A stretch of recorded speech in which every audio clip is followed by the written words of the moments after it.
Hi guys, in this particular video, we're going to go through rapid processing in one modality.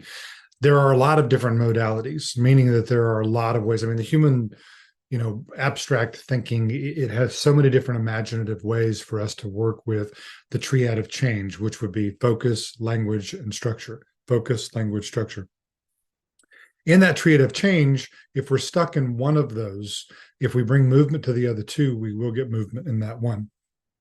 In this video, this was actually towards the beginning of me utilizing EMDR as a modality, and this client has graciously given us permission to utilize this video, and it's a great example of how rapidly something can shift, especially how the memory of an explicit traumatic moment can be reformatted, reframed, and the meaning of it actually shift very dramatically, very quickly also. So when we're talking about the difference between kind of explicit and implicit, explicit is where we actually have like a video memory that we can play. Like, what did I have I remember what I had for lunch yesterday. I remember sat down, I had the chicken salad. I kind of remember that. An implicit memory may be more along the lines of something that we don't have a memory for. There's just a felt sense, and we may not even realize it's there, but it is, and it's having an effect on kind of the defense mechanisms of how we're reacting to a lot of maybe some things in our world. And so it's getting in the way of how we're transcending, how we're growing, how we're living our life. One example of that, I think, is kind of a common one, is when we talk about abandonment. And I forget the guy's name that said, let your kid cry to sleep.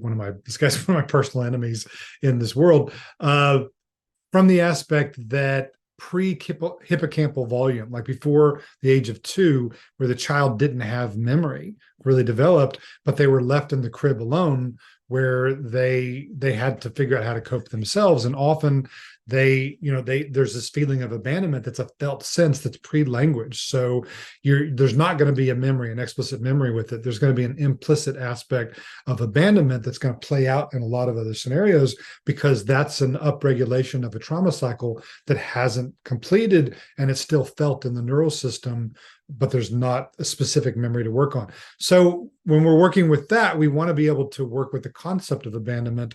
And, we want to probably be able to come in on that by using metaphoric descriptions of what would it feel like, or what would this be like.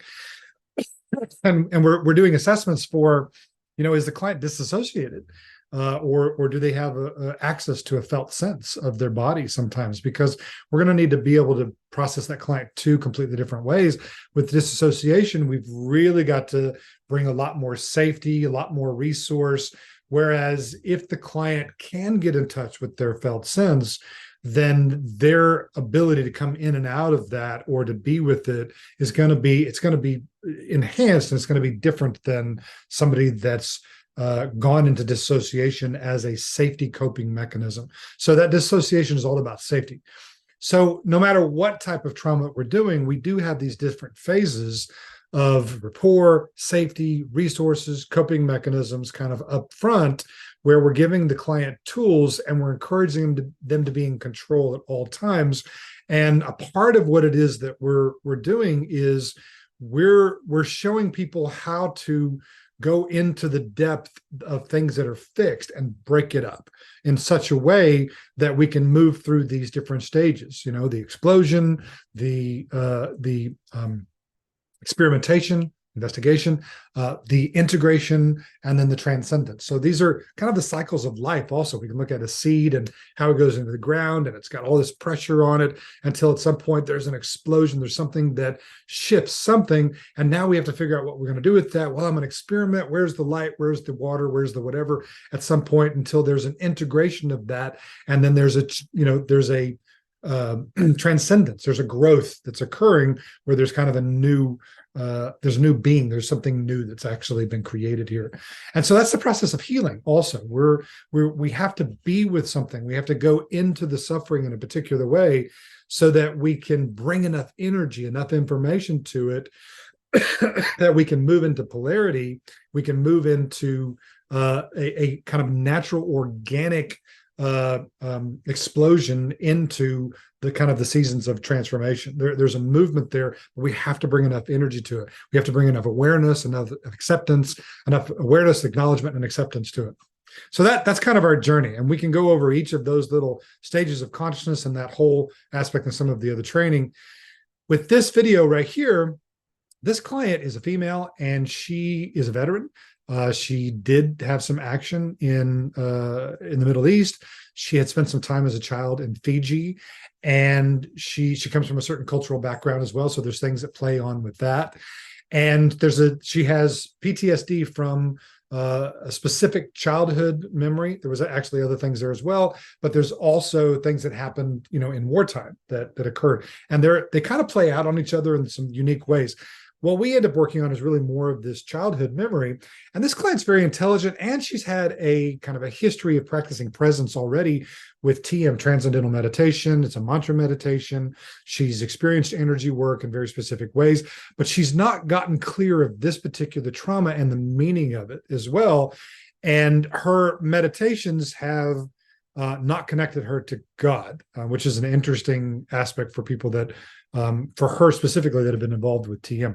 And not that people have to be connected with God, it's just that when we're looking for resources, the placebo effect of having a way to connect with God is like this other way that you can cultivate the placebo effect in order to get energy in your life. So there's a scripture that I love, and I'm not here to be religious. It's just, it's a really great metaphor that unless you come as a little child, you cannot enter the kingdom of heaven. And so a lot of what we're learning how to do with somatic processing, with being present, is we're learning how to be that child. We're learning how to play. We're already using our imagination to create suffering for ourselves. So we're already being a child that's kicking their own butt. So what we're going to do is we're going to learn how to be a child in order to create heaven for ourselves. So that's what we're doing. We're playing. So a part of that is like not taking things so seriously, but at the same time, allowing ourselves to feel what's actually here, but being able to come out of it, go into it, come out of it, go at it. This is oscillation. This is where we're learning that we can't stay all the time in a density, like prolonged exposure, in such a way that we're re-traumatizing ourselves, or we're reinforcing that trauma. We have to be able to come out of it, kind of taking the energy of easy, and then go back taking the energy of hard, then come out taking the energy. So we're oscillating so that our consciousness is physically moving between two different neurocharges in wherever we're holding, or the experience of what it is that we've been struggling with, and a trauma cycle that has not completed yet. So she moves through some of this stuff really, really quickly. And there's a lot of different moments in this particular session where if we had hit a block or dissociation or misunderstanding, or she had a resistance, she was ready to do this. So that's why we see such a process that happens so quickly. And what you're going to see is, you're going to see, once we figure out the negative cognition, and we mess around a little bit with the positive cognition, but she can't even define that. We move back to the negative cognition, then we give it energy. And it's like we're holding a space for her. We're putting the issue up on a train track, and then we're giving it energy so she can go through the tunnel to get out the other side. And what we then see is, we see these plateaus of meaning, and that transform the way she's even holding the story, because the charge in her body, the bilateral stimulation, shifts the way that she's holding it, and the meaning changes on its own. And we'll discuss that a little bit after. What I want to do is play this in its entirety, so you can kind of see the rapidity of how things kind of move forward.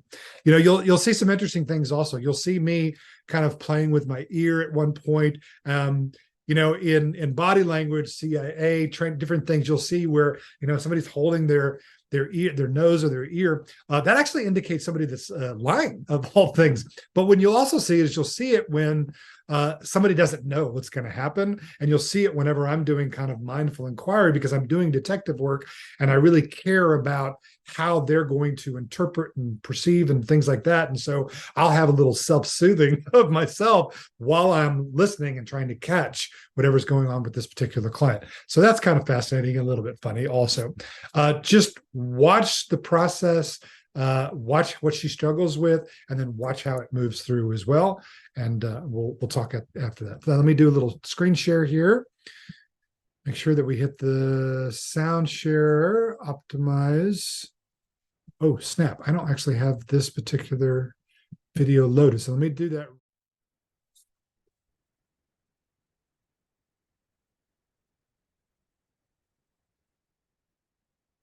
Okay, now we've got the right one up. And let's go. Feel. Whoops, back it up. And here we go. So that first memory that you have, where you said a couple things at the same time really quickly, and I want to make sure that I differentiate. There's a memory with you as a child. There's memories of kind of a moral scenario in the war, and then there's some other more adult memories. Which one of those has the most charge for you? That kind of creates the most suffering for you? Childhood memory, the flowers and rocks. Flowers and rocks. Okay. So in that memory, there was a moment where everything was okay, and then there was a moment everything wasn't okay, right? Yeah. And then there was about, you said 20 minutes after that, right? Yeah. Okay, so can we take everything after that first moment? We'll put it over here behind a big steel cabinet and just kind of lock the door. Make it as big as it needs to be. Nuclear facility, whatever. Just kind of close the door on that. The negative peak or the positive? There's a moment everything's okay. There's a moment everything's not okay. That first moment, I want to keep that front and center. Everything that occurred after that, I want to lock that away. Okay. Okay? Can you go into that first moment? Can you replay it kind of like a video in your head? Yeah. Do you want to again verbalize or just Nope. in my head? You don't need to verbalize at this point. If I feel the need, then we will. What I want you to do as you're playing that moment in your head is I want you to drop down in your body. I want you to tell me what you feel where. I feel really uncomfortable. I feel Where? where I actually feel it in my shoulders. I feel repulsed. Repulsed? Okay. Yeah. Give me a sensation. Is there a sensation that comes with that repulsed? Is there a tightness, a heaviness, a emptiness, a burning? What's the juicy word for you? It's a tightness here. Okay. I also feel like this like the word contortion comes to mind. Contortion. Okay. On a scale of 1 to 10, how intense is that contorted feel? Like a 6 or a 7. A 6 or a 7. Okay. So there's several different things that we can do with this right here. Do you have your screen kind of enlarged where you can see me? Yeah. You're filling the screen. Okay. So with EFT, we can work with just the feeling and the sensation that's in the body. If I knew a little bit more about the story with EMDR, one of the things that we would want to do is we want to kind of dance around this a little bit, and we want to kind of find out what the negative cognition is. And the negative cognition is normally something that you know isn't true, but you feel is true. And the reason why sometimes it's difficult to dance with that is sometimes bad shit happened to us, and that's true. And so if we try to work on eliminating the bad shit, it was bad shit. Like it really was, you know? So, so kind of identifying what that was can kind of be helpful. So in that moment, is there like a photograph of that moment that really encapsulates what was going on? And can you describe a little bit without necessarily, I don't need to know all the story, what was going on in that photo? What's in that photo? I'm throwing rocks through the bathroom window of our home in the Fiji Islands is when I was a kid. That's where we still live. This is the moment everything wasn't okay. No, this is the moment everything's okay. Okay, so there's a moment everything wasn't okay. Yeah. Oh, you want me to go to the not okay part? What's in that photo? Okay. I'm in the bathroom. I've opened the door and my mother's inside, which I didn't know previously. She was locked inside. She was locked inside, and you're realizing that she was locked inside? And I also, my father had asked, we were playing a game previously. We were throwing rocks through the window because I liked to play basketball when I lived in America, which was with my mother, but in Fiji I lived with my father. And so we made up basketball because basketball doesn't exist there, with rocks through the window.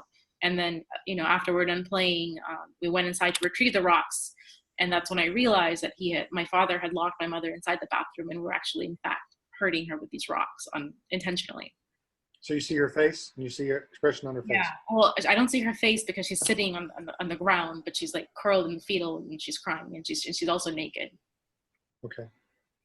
And so what is that, and this is a weird question, but what does that mean about you that y'all were throwing rocks at her? It means I'm a horrible person. Okay. And 1 to 10, how strong do you feel that? I feel like a 20, like I feel really bad about it. Okay. And if you were to flip that statement to be what you actually wanted to be, like 1 to 7, what would you want to be as opposed to being a horrible person? I wouldn't want to be a bad person. I don't know. I wouldn't want to be a person that could prevent this from happening. Okay. Yeah, that's what I would like, and I couldn't.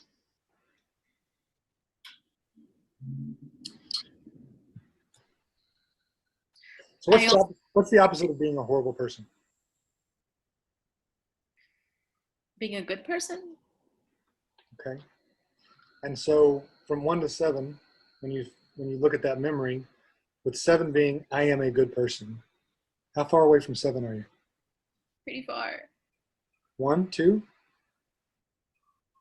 Again, like it's like a 20. Like I'm beyond the 10. Okay. So I want you to keep that photo with your mom's Uh-huh. face in your mind, and I want you to watch the screen for a moment, and I want you to follow my fingers, okay? And if it gets difficult to follow my fingers, just try to push my fingers with your eyes. You got it? Stay with that photo.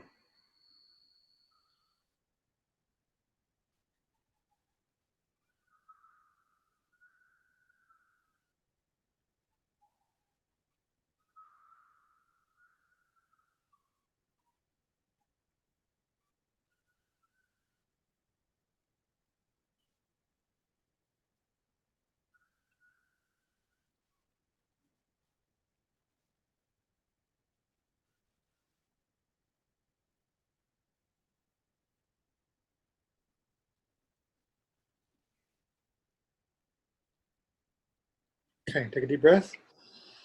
Blow all that away. Tell me what's present now.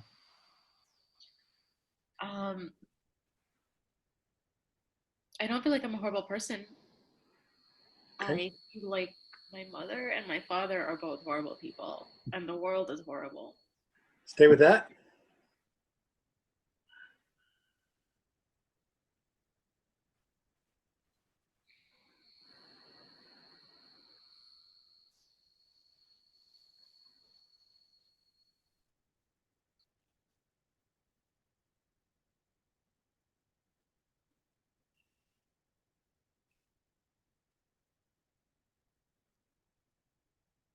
Take a deep breath. Blow it out. What's here now? I actually felt a relaxing in my shoulders and my hips this time. And the other thing that came up for me is they're not horrible. God is horrible. Stay with that.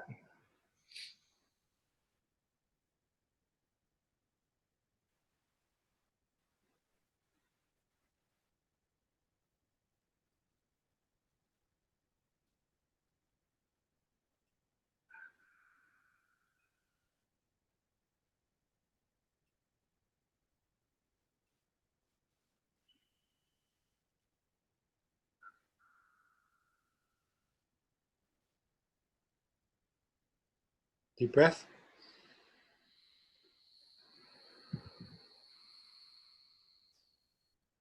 What's here now? I feel myself getting very intellectual about this now. Pain is inevitable. There is no God. It's always going to be there. You should just accept it.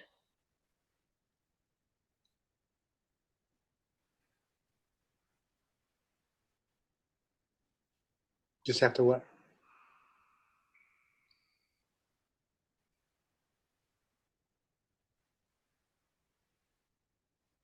I think I've accepted it for the moment.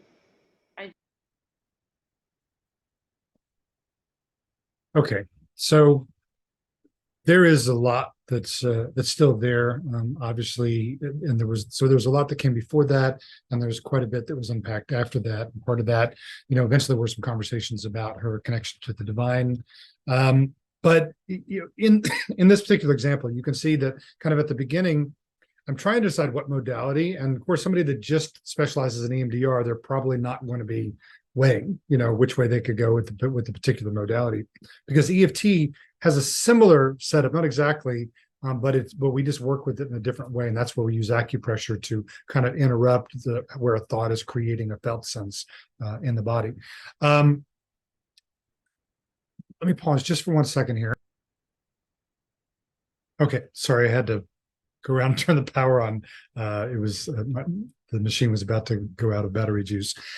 So you'll notice when we said 20 minutes that when we're processing an explicit memory, in the very beginning she says, well, this thing happened and it was about 20 minutes. That's kind of how she remembers the memory. But that 20 minutes is divided up in kind of different moments as well. And I didn't communicate well with her, like the moment she's okay, the moment she's not okay, but she was able to switch really rapidly. There's a lot of little moments here where, quite honestly, we could have been tripped up and needed to back up and explain or to connect a little bit better, but she moved with it. She's very intelligent, and she also kind of knew what she wanted to do. So a lot of this was me hurting or facilitating and putting her into the position of being able to give energy to it once the negative cognition was put up on the train tracks. And then she went, as well. And it worked out really well. If you'll notice, when we're doing the bilateral stimulation, so what we're doing is we're using rapid eye movement back and forth, where it's connecting the two different hemispheres of the brain, and they're synapsing in such a way that it's creating a space. We're getting movement in the soma, in the body. We're getting a shift in the autonomic nervous system charge, the way that we're holding it. And it opens up the space for there to be this opportunity for to be this down regulation or this completion of this arousal cycle. And as the charge begins shifting, you'll notice that the memory, that's how it's held in the first place, is with the charge. And so as the charge begins shifting, you start seeing, I'm horrible, and then I'm not horrible, my parents are horrible. And we keep going, my parents aren't horrible, God's horrible. And then, it's not that God's horrible, it's that this is just the way the world. And so there's still plenty thereafter for her to unpack, but these are pretty large shift in the way that she's holding the meaning of her reality. And each one, we could have cognitively sat and argued with that. If I tried to go, is it true that you're horrible? Without having allowed for there to be a down regulation in the autonomic nervous system, we might have been stuck here a really, really long time with the core tenet of cognitive therapy asking, is this true that I'm a horrible person? And when the felt sense of the charge is saying, yes, I feel horrible, it's really difficult to argue your way out of that. So a really, really intelligent person can actually fortify what they feel, and you got to come at them. In cognitive therapy, you're just going to spin your wheels. This is one of the reasons why cognitive therapy sometimes and a lot of times does not work, because really, really smart people that know their own wounds inside and out intimately, but haven't downregulated that arousal cycle, they're really good at arguing with themselves, and they've done that already. You're late to the game, and now you're challenging something that they've already had their tongue on the canker sore for a lot longer than you showing up and trying to ask some questions. So you'll notice that there's still plenty there to unpack. You'll also notice that we did a SUDS, a subjective units of distress, where I'm asking 0 to 10, and she's like, well, I'm a 20. So we knew that there was a lot there to work on, but it was at least a 10 for her and overwhelmed. Now, we could have spent more time kind of helping her measure that with, okay, there's a meteor about to hit the earth and that's a 10. It's like, oh, well, then I'm at a 7. But it didn't seem appropriate, and so we just kept going. And then when we flipped the negative cognition to having her imagine what a positive cognition, and I did that a little early. Normally we're going to do that a little bit more on the end to kind of begin butting up to where we want to actually feel. So what we're saying is we can decrease the charge of a negative cognition, and we can increase the charge of a positive cognition. And there's ways for us to use bilateral stimulation for that as well. When we hit the concept of positive cognition, the way that I said it to her, she wasn't even able to grasp it. Well, I'm still at 20. So we just went ahead and went in because we knew that we had a charge and we had a picture, and she was able to switch from the moment that was okay to the moment that was not okay fairly quickly, even though I didn't do that great a job at setting that up for her. She switched really quickly. So it kind of showed that she was ready and she wanted to go at this. And then you saw the rapid process, because it doesn't take 15 years to heal something. It truly can take 15 seconds if and when it's set up the right way. So I hope you've enjoyed this mini demonstration of how rapid process can work with EMDR. There's, of course, a lot of criteria of the first stage of resources and safety, giving the client control, second, the middle section of really processing, and then kind of a third aspect of us integrating so that the client can kind of transcend as well. And there may be, we cross these barriers of explode, experiment, integrate, and transcend, and having someone that can have a running commentary where we're kind of mirroring things that's also holding space for them, as well as that anchor of presence where we can help a client oscillate out of something that's getting too intense in trauma and be more in the present and come here back in the room with us is very, very important. And there's a lot of strategy for modalities, tricks, hacks, I would say, for how we even work that that area, because sometimes the client is just so upregulated that they're throwing themselves back into trauma and they're re-traumatizing themselves, in which case our goal is really to get a little closer to the fire. So we may even use an example of, hey, well, it's not even you, it's a girl named Paula and she's in San Diego, and now we've just created distance and space in an imaginatory way, and then like, what do you think she's feeling, and what's the charge that she would have in the same situation? And we get a little close to the fire, a little close to the fire, a little close to the fire, a little close to the fire, until there's no fire, and now there's no charge. And a memory, a traumatic memory that has no charge to it, well, we call that wisdom. And this is where we're headed, and showing people how to melt the way the body is holding these things so that we have a freshness of the chest and we move out of a lower density place of suffering and up into a, oh my God, I feel free. All right. So we'll see you guys in the next video. Take care.